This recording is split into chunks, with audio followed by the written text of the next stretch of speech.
নবীর মনোযোগ, নবী থাকলে বসবেন, নবী না থাকলে আন-নবিয়্যু আওলা বিল মুমিনিনা মিন আনফুসিহিম। আল্লাহ বলেন মুমিন চিনার প্রথম উপায় হচ্ছে তার জানেরও কাছে আমার নবী থাকবে। এটা মুমিন চিনার উপায়, আমি বলি নাই, বলছে কে? ওষুধ যায় গভীরভাবে খেয়াল করে, আমি যেখানে ছিলাম সেখানে চলে যা। তাহলে আমার রসুল কেমন জাত?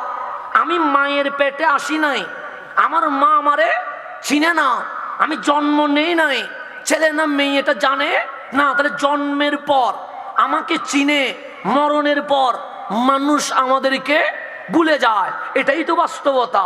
এখন আপনি বলুন হুজুর ঠিক আছে কথা বললেন, কিন্তু আমরা যার শানে ফাতিহা ইয়াসদাউম করছি, ওনার নাম পীরানে পীর, বড় পীর আব্দুল কাদের জিলানী। চিনেননি ওনারে? দেখা হয়েছে আপনাদের সাথে? কখনো ফেসবুকে চ্যাট হয়েছে? হোয়াটসঅ্যাপে ভিডিও কল দিছিলেন? পোস্টারে কোনো কারণে উনি ওনার নাম বড় করে লিখে দিয়েছিল। তাহলে ওনার নাম ফেসবুকে ছবি নাই, হোয়াটসঅ্যাপে ভিডিও কলে কথা হয় নাই, ইউটিউবে ওনার কোনো ভিডিও কখনো খুঁজে পাইছিলেন? পান নাই। ওনার মাজার কোথায়? বাগদাদ। আর আমরা চাঁদগাঁওর জমিন। 800 বছর আগে পীরানে পীর দুনিয়া থেকে গত হয়েছে। 800 বছর পর চাঁদগাঁওর জমিনে আমার গৌসে পাকের স্মরণে মাহফিল শুরু হয়ে গেছে। আচ্ছা, ওনার সাথে কি আমাদের রক্তের কোনো সম্পর্ক আছে? দাদা নানার দিক থেকে নাই। পারিবারিকভাবে কোনো সম্পর্ক আছে? তা আপনি চিনেন কেমনে? আপনারা যদি বলি আব্দুল কাদের জিলানী, আপনি বলতেছেন হুজুর আপন কেউ মনে হচ্ছে। আপন কেউ আপন মনে করছেন বিদায় তো মাহফিল করতেছেন। আপন মনে না হলে তো মাহফিল।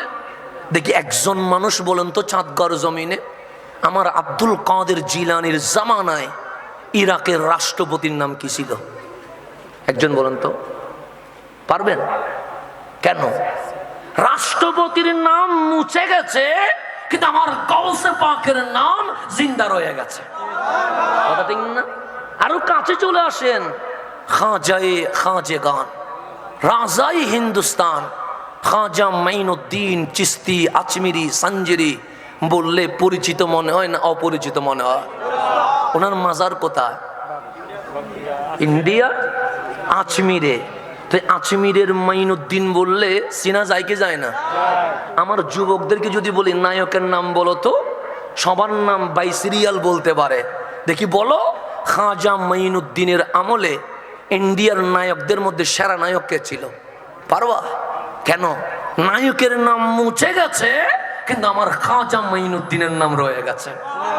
আরো কাছে চলে আসো, সুলতানে বাঙ্গাল, হজরতে বাদশাহে বাঙ্গাল, হজরতে শাহজালাল ইয়ামানি। পরিচিত মনে হয় না অপরিচিত মনে হয়? পরিচিত। বিপদ আসলে তখন বলেন শাহজালালের বাংলাদেশ, শাহপরানের বাংলাদেশ রক্ষা করো, বিপদ চলে গেলে মাজার ভাঙ্গি মাটির সাথে মিশাই ফেল।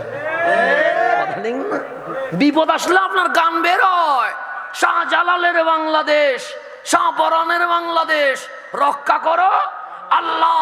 আর বিপদ চলে গেলে সে মাজার ভেঙ্গে কি করে দাও? মাটির সাথে মিশাইয়া দাও।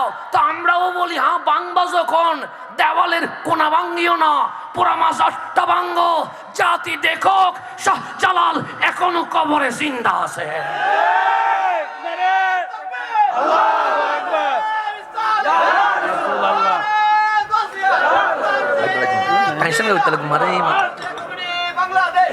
এখন গভীর মনোযোগ, মাজার ভাঙ্গে কোন একটা ভাঙ্গি দিয়ে চলে যায়। কোনা ভাঙ্গেন কেন? দেওয়ালের টাংশ একটা ভাঙ্গি দিয়ে চলে যায়, তিন একটা জ্বালাই দিয়ে চলে যায়। কেন বাবা? আপনার কবর, আপনার বাবার কবরটাও করে দেখেন, শাহজালালেরটাও করে দেখেন। আপনার বাবার কাফন নষ্ট হয়ে গেছে, মাটির সাথে মিশে গেছে, আমার শাহজালালের কাফন এখনো সাদা রয়ে গেছে। চ্যালেঞ্জ মোকাবেলা করবে, আসো ভেঙ্গে দেখো পুরাটা। কোনা ভাঙ্গি যাইও না, জাতি দেখুক শাহজালাল আছে কিনা, জাতি দেখুক শাহপরান আছে কিনা, জাতি দেখুক শাহ আমানত আছে কিনা।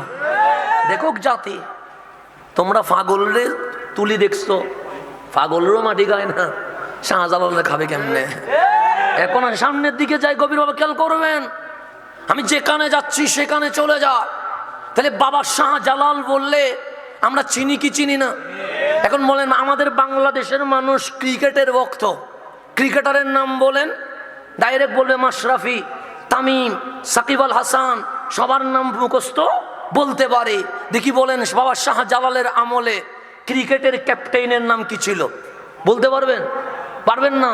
তাহলে খেলোয়াড়ের নাম মুছে গেছে, আমার শাহজালালের নাম রয়ে গেছে। নায়ক নায়িকার নাম মুছে গেছে, আমার খাজা মাইনুদ্দিনের নাম রয়ে গেছে। রাষ্ট্রপতি, প্রধানমন্ত্রী, মন্ত্রীর নাম মুছে গেছে, আমার আব্দুল কাদের জিলানির নাম রয়ে গেছে। তো আল্লাহর ডাক দেন মালিক, 800 বছর আগে আব্দুল কাদের জিলানি চলে গেছে, রাষ্ট্রপতি নয় কিন্তু ওনার নাম রয়ে গেছে। তারও 700 বছর আগে খাজা মাইনুদ্দিন চলে গেছে কিন্তু নায়ক ছিলেন না, ওনার নাম রয়ে গেছে। বাবা শাহজালাল 700 বছর আগে চলে গেছে, উনি খেলোয়াড় ছিলেন না, ওনার নাম রয়ে গেছে কিন্তু রাষ্ট্রপতির নাম মুছে গেছে, প্রধানমন্ত্রীর নাম মুছে গেছে, শিল্পমন্ত্রীর নাম মুছে গেছে, সচিবের নাম মুছে গেছে, নায়কের নাম মুছে গেছে, খেলোয়াড়ের নাম মুছে গেছে। আমার মালিক উত্তর দিবে, রাষ্ট্রপতি, প্রধানমন্ত্রী, মন্ত্রী, এমপি, সচিব, নায়ক, খেলোয়াড় দুনিয়ার জন্য দুনিয়া করেছে, সেজন্য মরার পর মুছে গেছে। আমার আব্দুল কাদের, আমার মাইনুদ্দিন, আমার শাহজালাল, আমার শাহিন শাহেসির কোট, আমার গাউসে জামান আল্লামা তৈয়ব শাহ, আমার গাউসে মাইজভান্ডারি, আমার বাহাউদ্দিন নকশবন্দি, আমার মুজাদ্দিদে আল ফেসানি, তারা দুনিয়ার জন্য দুনিয়া করে নাই, আল্লাহ এবং হাবিবুল্লাহর প্রেমে ফানা হয়ে গেছে, সেই জন্য মরণের পর কিয়ামত পর্যন্ত জিন্দা হয়ে গেছে।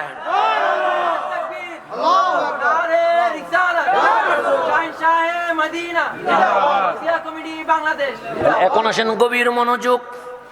তাহলে মানুষ মরার পর নাম কি হয়ে যায়? মুছে যায়। বাংলাদেশের 30 বছর আগে শিল্পমন্ত্রীর নাম মনে আছে? নাই। 25 বছর আগে শিক্ষামন্ত্রীর নাম মনে আছে? নাই। কারণ ক্ষমতা আজকে আছে, কালকে গেলে এগুলা কি হয়ে যায়? মুছে যায়, মনে থাকে না। তা আল্লাহ বলেন, হাবিব আপনার আইডেন্টিটি, আপনার পরিচয়, আপনার অ্যাড্রেস জাতিকে বলার দরকার নাই। হাবিব বলে মাওলা না বললে চিনবে কেমনে? না চিনলে কোরআন শুনবে কেমনে? কোরআন যদি না শুনে ইসলাম মানবে না, ইসলাম যদি না মানে লা ইলাহা ইল্লাল্লাহ ধ্বনি উঠবে না। আল্লাহ বললে হাবিব কে বলে ওরা চিনে না। ইয়ারিফুনাহু কামা ইয়ারিফুনা আবনাহুম, বাবা যেরকম ছেলেরে চিনে ঠিক মক্কাবাসী সেই রকম আপনি নবীকে চিনে। আপনি নবীকে চিনে। কে চিনে? মক্কার ইহুদি চিনে, খ্রিস্টানে চিনে, নাস্তিকে চিনে, মুশরিকে চিনে। কারে চিনে? আমার নবীরে চিনে। তো আমার জন্ম হয় নাই, আমারে কেউ চিনে না, আমি মরে গেছি, আমার কথা ভুলে গেছে, তো আমার নবী এখনো নিজের পরিচয় দেয় নাই। আল্লাহ বলে ইয়ারিফুনাহু, সবাই আপনাকে চিনে। তা হাবিব বলে কেমনে চিনে? আল্লাহ বলে ইয়াজিদুনাহু মাকতুবান ফিত তাওরাতি ওয়াল ইনজিলি, আপনি নবী দুনিয়ায় আসার 1000 বছর আগে আমি আল্লাহ নিজে তাওরাত ইনজিলের পৃষ্ঠায় পৃষ্ঠায় আপনি নবীর জীবনী লিখে দিয়ে দিয়েছেন। ইনজিলি, তাওরাত ইনজিলের পৃষ্ঠায় পৃষ্ঠায় আমার নবীর মিলাদের জীবনী আমি আল্লাহ নিজেই লিখে দিয়ে দিয়েছি। তাহলে নবী এখনো আসে নাই, নবীর জীবনী কি হয়ে গেছে? লেখা হয়ে গেছে। আমার কথা বুঝেননি? ব্যাকুন সিটিংয়ে না? আচ্ছা, অসুবিধা নেই, সিটিংয়ের বাইরে হলেও ডরাইবের দরকার নাই, শুদ্ধ ভাবে গভীর মনোযোগ। তাহলে এখন আসেন, আমার নবীর জীবনী লেখা হয়েছে নবী আসার পরে না নবী আসার আগে? আগে। কে লিখছে? কোথায় লিখছে? তাওরাত ইনজিল সহ আসমানি যত গ্রন্থ আছে সমস্ত গ্রন্থে আমার নবীর আলোচনা মানুষে করার আগে আমার আল্লাহ নিজেই করে দিয়ে দিয়েছে। এখন আসেন সামনে যায়, গভীর মনোযোগ। খানাইয়ে কাবা চিনেননি? চিনেন? দামি না অদামি? এটা বানাইছে কে? আল্লাহ বানাইছে, এতে কোনো সন্দেহ? ইন্না আউওয়ালা বাইত উদিয়া লিন্নাস লাল্লাযী বিবাক্কা, ওই মক্কায় যে ঘর দেখা যাচ্ছে সেটা আমি আল্লাহ এই জমিনে কেউ আসার আগে আমি আল্লাহ নিজেই মক্কার বাইতুল্লাহ আমি আল্লাহ নিজেই বানিয়ে দিয়েছে। তাহলে বাইতুল্লাহ বানাইছে কে? এরপর এটাকে অনেকেই সংস্কার করছে। অনেকে কি করছে? বানাইছে আল্লাহ। আমার বাবা, আপনার বাবা সৈয়দুনা আদম আলাইহিস সালাম, উনি আসছে এশিয়াতে। আসছে কোথায়? কোন জায়গায়? শ্রীলঙ্কায়। তখন শ্রীলঙ্কা, পাকিস্তান, ভারত, বাংলাদেশ এগুলা কিছুই ছিল না। সবগুলো মিলে দেশ ছিল কয়টা? একটা। ওই এশিয়া উপমহাদেশে জান্নাত থেকে ডাইরেক্ট দুনিয়ার জমিনে কদম রাখছে ওনার নাম বাবা আদম। এই বাবা আদম শ্রীলঙ্কার জমিন থেকে খানায়ে কাবা পর্যন্ত ৩০০ বছর খালি পায়ে, গুড়াই উঠে নাই, গাদাই উঠে নাই, গরুর গাদা উপরে উঠে নাই, হেঁটে হেঁটে খানায়ে কাবায় তাওয়াফ করতে চলে গেছে। কয় বছর আসছে?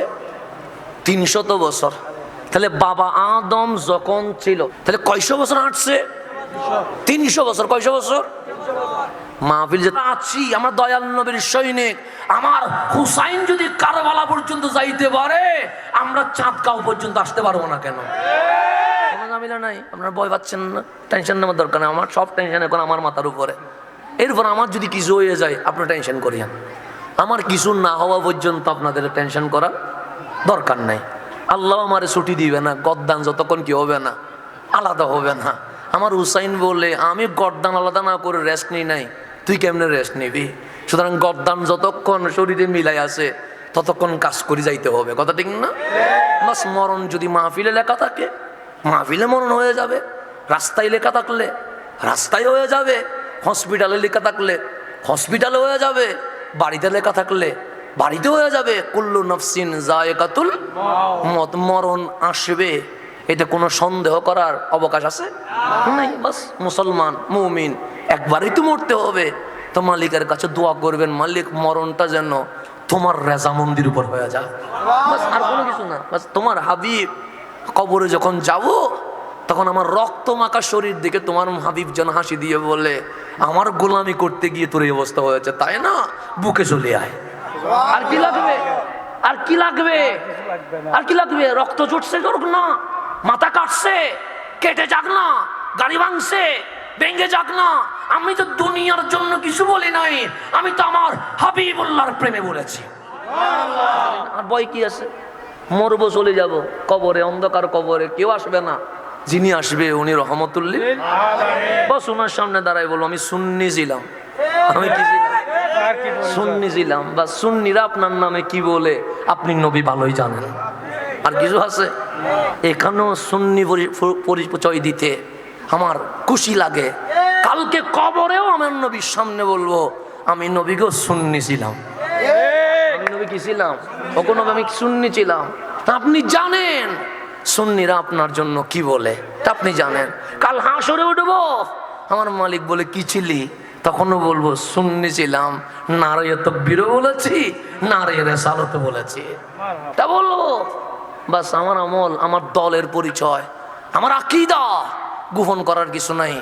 দেশেও ওপেন, কবরেও ওপেন, হাসরেও ওপেন। সেদিন দেখবো কামলিওয়ালা কাউসারের পানি কারে দিয়ে দেয়। আর কোনো ঝামেলা আছে? আমি তো কোনো টেনশন দেখি না। আপনারা কি টেনশন দেন আমি জানি না। আপনার এই টেনশন দেখেন, ওই টেনশন দেখেন, আমি কোনো টেনশনই দেখি না। কোনো টেনশনই নাই। সুখ বন্ধ করতে হবে, আজকে না হইলে কালকে। এত করে টেনশন করে কি করব? মরণ সত্য, এটাকে অস্বীকার করার সুযোগ আছে? তো মরতে যখন হবে ভয়ে মরবেন কেন? আনন্দে মরেন না। খলিল মরণ রে ভয় পায়। খলিল মরণ রে কি পায়? সরহুস সুদূরে জালালউদ্দিন সুয়ুতি রহমতুল্লাহ লিখতেছেন খলিল মরণ রে। আপনি মরণ রে ভয় পান না? অবশ্যই পান। সেজন্য ক্যান্সার হইলে গড়ের বিটা বিক্রি করেন কেন? 2 দিন বেশি বাঁচার জন্য। কথা ঠিক না? গড়ের বিটা পর্যন্ত বিক্রি করতে রাজি হন কেন? মরণ রে ভয় পায়। মালিক 2 দিন আগে না মরে যদি 2 দিন পরে মরি, তা আল্লাহ বলে 2 দিন পরেও তো মরতে হবে। তুই বিটা বেচলেও মরবি, না বেচলেও মরবি। আইসিইউতে গেলেও মরবি, আইসিইউতে না গেলেও মরবি। মরা ছাড়া কোনো উপায়। তো আমি যেমন মরণ রে ভয় পাই, আপনি যেমন মরণ রে ভয় পায়, আমার ইব্রাহিম খলিলুল্লাহ